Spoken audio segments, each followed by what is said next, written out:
You're listening to Dakota Spotlight. My name is James Woolner. Welcome back to Season 11, Homicide at House of Bottles.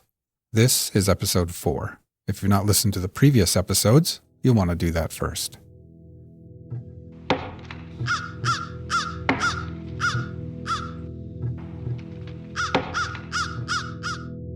Last time we left off when detectives Haas and Wooten of the Bismarck PD had traveled to Montana in search of Shawn Helmenstein. There they had met up with Agent Cords and Agent Link of Montana's Division of Criminal Investigation, and then all four of them made their way to Clinton, Montana, to the address of a man named Carl Ask. Mr. Ask's son, named Guy Ask, was supposedly Shawn Helmenstein's employer. Hopefully these people could help them locate Shawn Helmenstein. When they arrived at the address, there was no house there, just a cluster of trailers and mobile homes. They found Carl Ask outside chopping wood. When Bob Haas told them they were looking for a man named Shawn Helmenstein, Carl pointed at a nearby trailer home. He says, "Well, isn't that trailer right over there?" He says, "He's staying with my son Guy, and that's where they're living, is right there. He's in a trailer right now." The cops exchanged quick glances. The man they were seeking was supposedly just a few yards away inside of a trailer. They stepped away from Carl and huddled up. Now, I guess that task became a little bit easier because now we don't have to go searching all over western Montana looking for Guy Ask and Shawn Helmenstein. So we got together with Agent Link and Sergeant Wooten, and we said, "He's in his trailer right over here." And we could see that there was a door, I think, on the west side and a door on the east side. I think the door on the west side had a porch attached to it, so we thought that was the main entrance. They decided that Detective Wooten and Agent Link would watch the back exits in case someone tried to make a run for it. Haas and Cords went to the front door and knocked. And it was answered by a lady, and we explained who we were and asked if Shawn was in the house, and she said, "Yeah, he's sleeping." We said, "Can we talk to him?" And she said, "I'll go get him." And she shut the door. And if you've ever seen the doors and walls of a motorhome or camper trailer, they're not the thickest things in the world.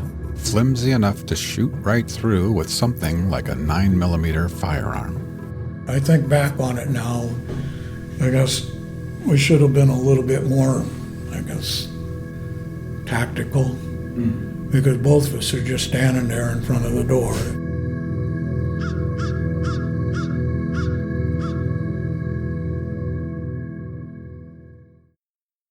We will return to Bob Haas and the investigation in Montana shortly, but first it's time to address a part of this story that's been absent until now, possibly the most important part, the victim, Robbie Rahrich.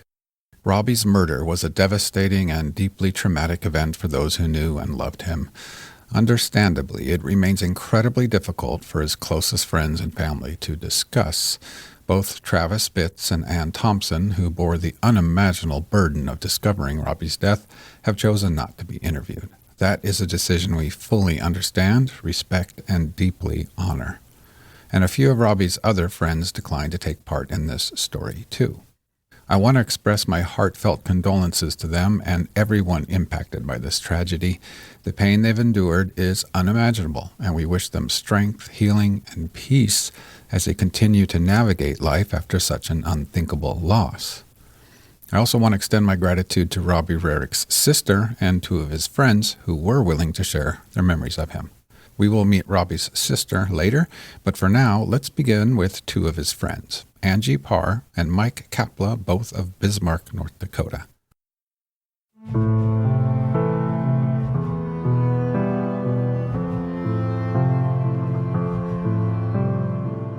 His smile, his laugh, and his heart. And oh, so good looking he was. I think the biggest recollection I'll ever have is when he'd smile. He had a goofy smile, you know, especially with his teeth. He had just kind of a snaggly smile, but it was always just a genuine smile. And he had like bigger, luscious lips.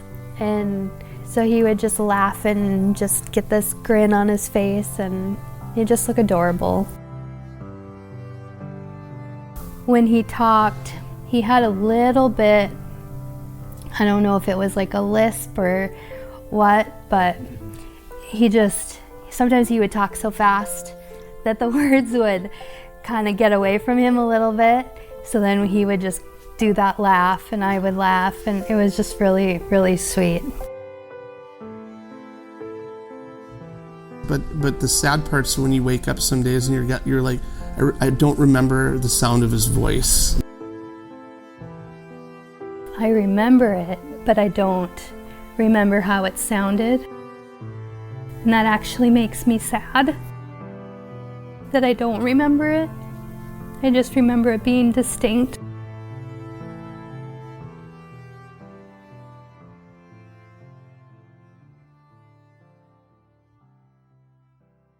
So he was a blue jean cap guy. He had a black hat he used to wear all the time, and I'm trying to remember if it was an Oakley hat or a Nike. I cannot for the life of me remember what it was right now. I think I have a picture of it somewhere. This is Mike Kapla of Bismarck. These days you can find him at his business, Rides Auto Sales. Kind of cool, unique place where we sell a lot of late model vehicles that everybody drives, but our niche is basically the classic and collector car stuff that you see on the showroom floor. So it's kind of been a car guy my whole life. So in fact, it was his love of automobiles that brought Robbie and Mike together. Mike was about 18 when he met Robbie, who was a little older than him. Mike worked at a car dealership at the time where he had access to an auto garage after hours. The perfect place for two young men to hang out, work on their rides, and to bond. He had an old Chevy pickup that he'd come down to the dealership I'd work at after we closed, and we'd work on it together for hours, and we'd visit forever. He knew quite a bit about cars. I knew some other things about cars, so it was actually kind of nice because he had this old green Chevy pickup, and it was kind of one thing after another. And he didn't have a ton of income, but and neither did any of us. But whatever we could fix with our hands, that was kind of how we did it, and we'd fabricate things and just to make this vehicle his run, and that's really kind of how we really bonded. Very easy friendship for me. I'm very fortunate to have him. He became a part of my mom and dad's world too. They almost treated him like a son as well. So we were in high school. I was a junior and he was a sophomore. And this is Angie Parr. She dated Robbie in high school. She told me that she ended up breaking up with him when she felt he was getting a little too serious. He started talking about a future together, which was something Angie was just not ready to think about at that young age. But she looks back very fondly on their courtship and friendship. I went over to talk to some friends in the parking lot at school, and I saw him for the very first time, and I thought he was very cute. And he was, hanging out with some other people that I was friends with, and I kind of asked one of them about him, and she told me his name and all that, and I kind of had a conversation with him. But he was so nice, and obviously I thought he was very attractive. Kind of continued to talk to him and really thought that he was great. So that's kind of the end of that. We're at school, so you gotta get to class, or I had to go to work or whatever. Once we met, he would do the same, come and talk to me. And after several exchanges like that, I kind of let him know, that I was interested in him. And we just kind of started hanging out a lot, and we'd go to parties and stuff. Both of us worked, and so we had pretty busy schedules with work and everything. So we would talk on the phone all the time and spend as much time as we could together whenever we could. Probably one of the nicest guys I've ever met in my life. We'd use the equipment after hours, and so we were able to use a hoist and any of the tools that we had there, and I had a toolbox at work too, but yeah, we would spend hours at the dealership after it was closed, and that was a lot of the memories come from there, because it was one-on-one. I had an old Nova that we would work on once in a while too that would give me grief, and he'd do the same thing because a lot of those jobs require 2 people or 2 sets of hands, and he was a big guy. Like he's taller than I was, but he kept himself in great shape. Like I don't know if he worked out religiously or not, but he wasn't like I am now, where I got a beer belly and everything else. He kept himself in good shape. So yeah, but yeah, if I needed help pulling something off the truck or the car, he was definitely there to help. But 2 guys that were in their late teens, early 20s is really how it was, and so we talked about girls, we talked about fishing, we talk about doing things with our friends, a lot of just the normal things that you did when you're just a young man. I never saw him mad. I saw him frustrated a couple times, but never mad. He always tried to make sure everyone else around him was happy, having a good time. Yeah, he was just amazing, because we would have a lot of long conversations when we would spend time together. He actually, at the time that we were dating, lived right by BHS. And so after school or whatever, we would go to his house a lot. And we would just, go up to his room and just lay there and just talk and cuddle and talk and cuddle and talk. He was such a good conversationalist. We listened to a lot of 80s music, me and him did, so we listened to some Metallica and some of the old 80s rock bands, and some of he won't admit it, but he knew it all. So he might have the tough guy appearance a little bit, but yeah, he definitely listened to Cyndi Lauper. We were fast food guys. So even though he kept himself in way better shape, we ate garbage. We would do Taco Bell. And a lot of late night stuff, and that was kind of how it was, especially back then. A lot of places were open till 11 o'clock at night, but yeah, we were junk food guys. I know that he was very hardworking. He took work very seriously. Even, when I first met him as a sophomore, work was important, making money was important, serving his country was important. His family, his friends, they were important. Everything that he did, every relationship, every friendship, a lot of people take friendships and stuff for granted. He's not the type of person that did that.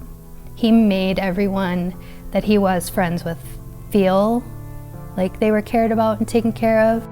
He just was that kind of caring person that really just cared about everyone. And I know he had kind of a rough upbringing, and you would think that someone that had that would be, I don't know, maybe more, I'm trying to think of the right word, cynical or something, bitter. But he wasn't. He was just so nice. There's days where we all get a little bit crabby or sad, but he was generally a very uplifting person when you'd visit with him. He would, if you were in a bad mood, he could kind of tell, especially as you got to know him better, and he would do things to, make your day better. And he was full of a lot of life advice. He would, when I was maybe having issues, or if I was, in a certain place, he was always there to kind of, grab me by the collar and pick me up. And I think anybody that you talk to that's at least in this circle of friends that I'm aware of, they'll say the same thing. It seemed like he had a really mature attitude, and I think he had to grow up young in life. He didn't judge anybody. He wasn't judgmental towards any of us. He was one of those people that you could always count on. Try to live my life without regret, but he's the one that got away.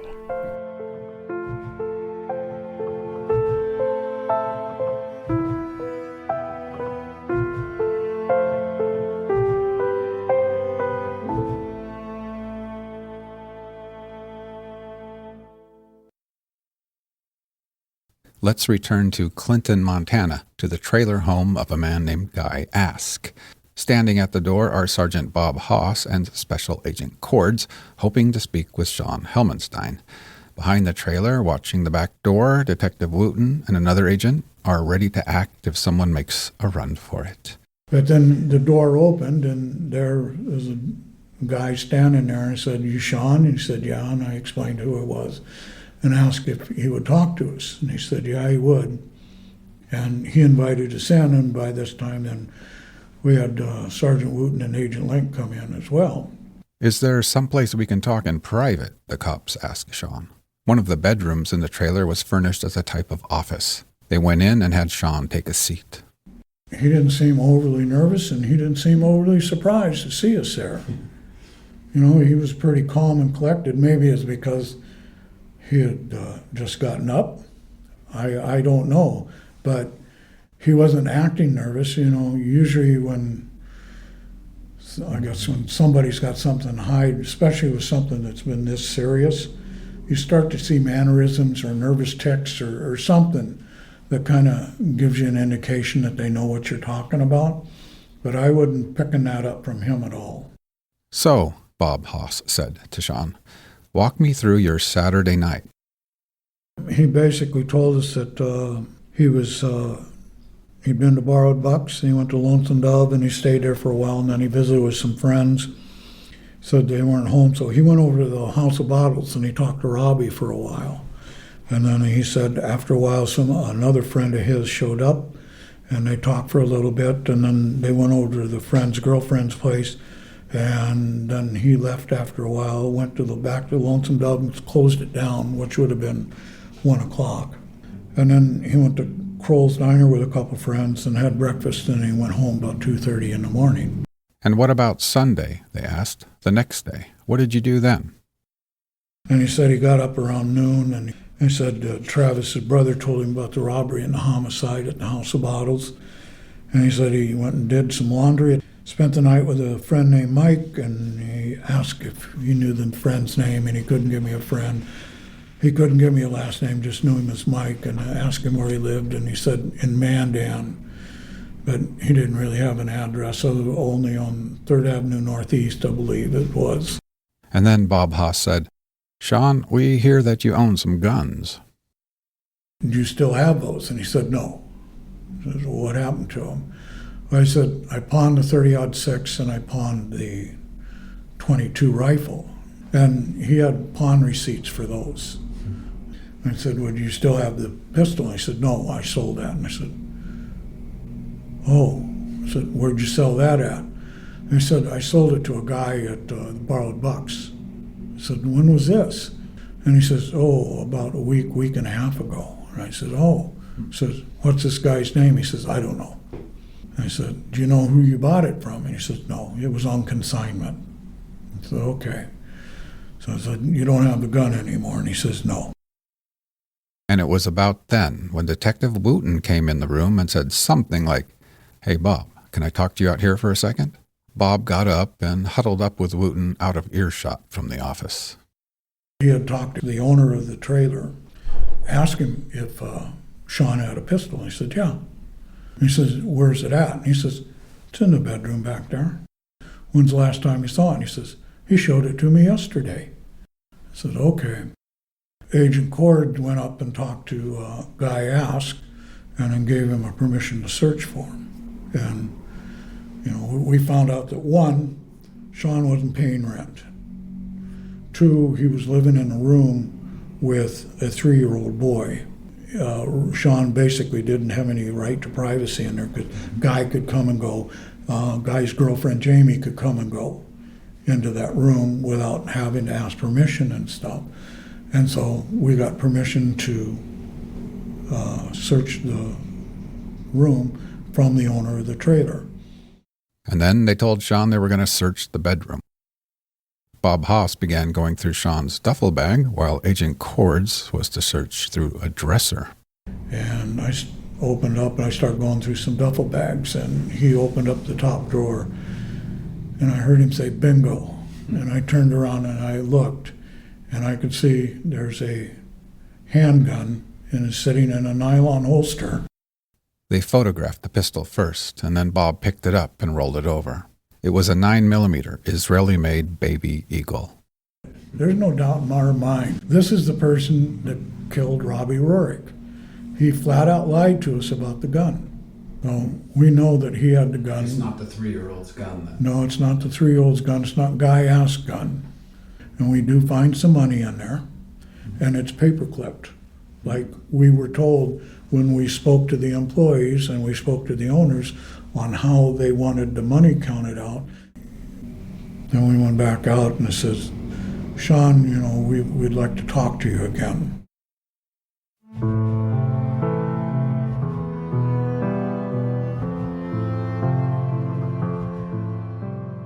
We lived across the street from a park, so we spent a lot of time playing at the park, riding bike, and the school. We played at the school a lot too.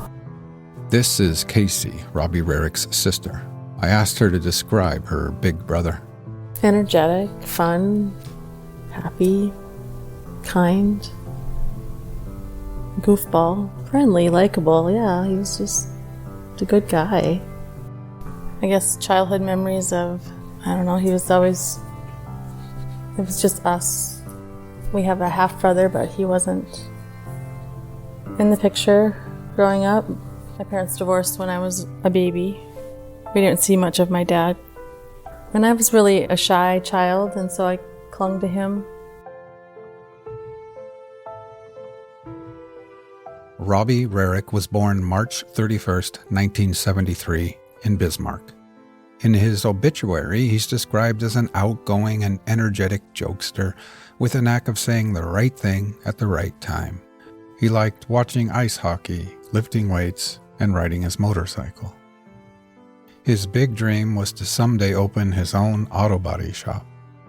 4 years before his death, at the age of 21, Robbie enlisted in the North Dakota National Guard. He was still serving at the time of his murder. His younger sister, Casey, was the first person in her family to get the news that Robbie had been murdered. She'd been out with friends that night. And I had gotten home probably at, 1 in the morning, 1:30. Got ready for bed, and all of a sudden there was a knock on the door. And it was the cops and a chaplain, and they asked if they could come in and made me sit down and told me what happened. And so, I ended up having to get dressed, and they didn't have an address for my mom, so I had to go with them to tell my parents, which was awful. Robbie's friend Mike Kapla again.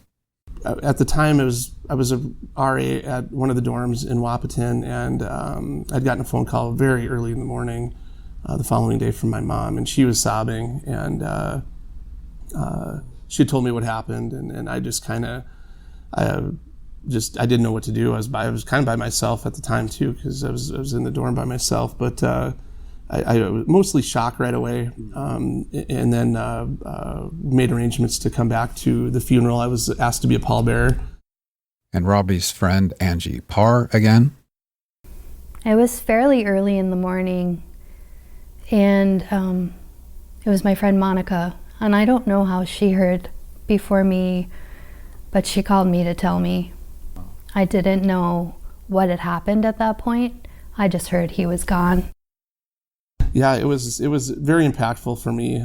Very sad. I think how old we were, and what type of human being he was is just what makes this way more tragic.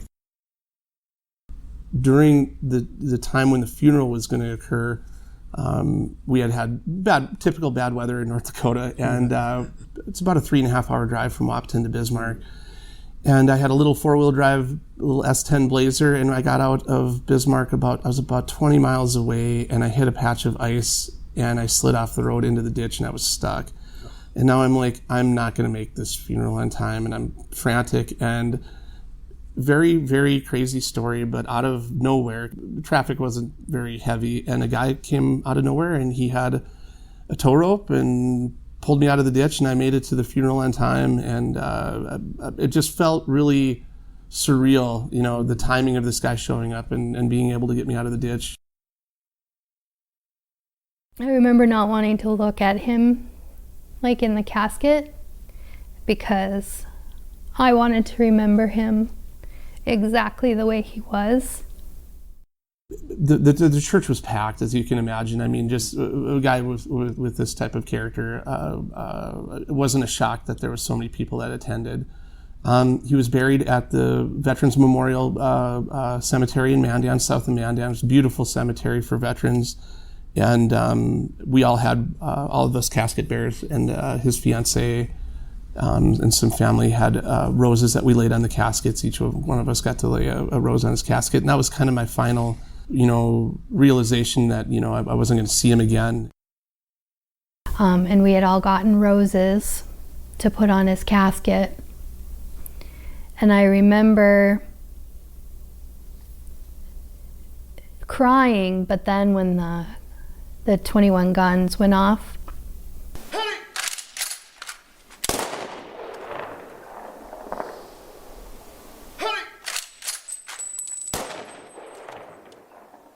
I remember that being like devastating. I remember the sound and knowing that he had been shot. That was hard.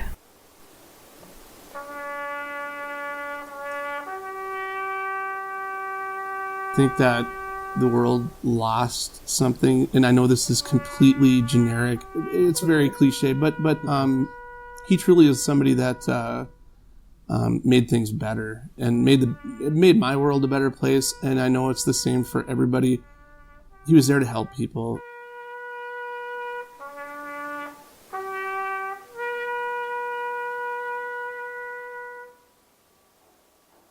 He would touch more lives. He would have been a good parent, grandparent, godparent, uncle, you name it. He would have excelled at that, and who knows what that would have led to.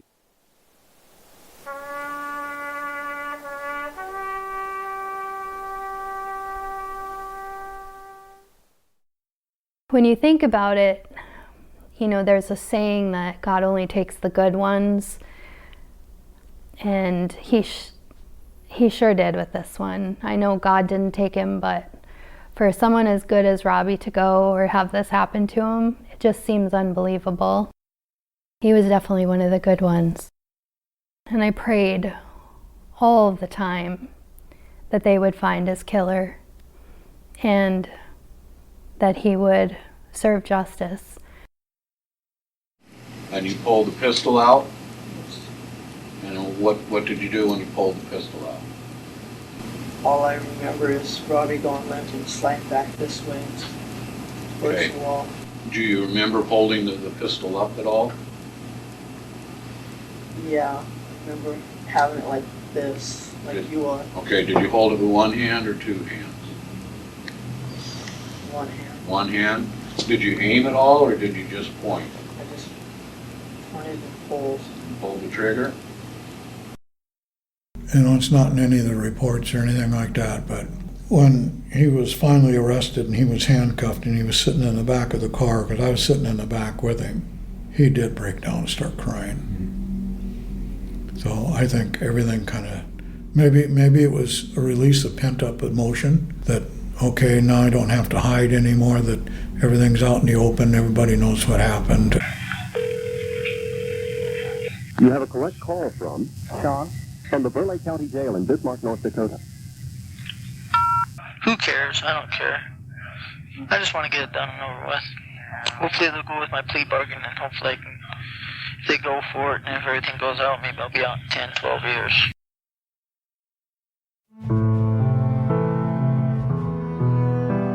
Still yet to come in Season 11, Homicide at House of Bottles. I guess I'm having a hard time comprehending why you would bring a gun back here. He was very quiet and sat at the table with his head down and Pointed and pulled. Pulled the trigger? Is there any reason why you shot Robbie? He was trying to say that, he was under a lot of emotional stress because he didn't have a job. His mom was sick with terminal cancer. He was He needed money, he needed this, he needed that. Definitely feel hate in my heart for that person. I'm glad that where he should be, but it doesn't change the fact that Robbie's gone forever, and he didn't have a choice in the matter.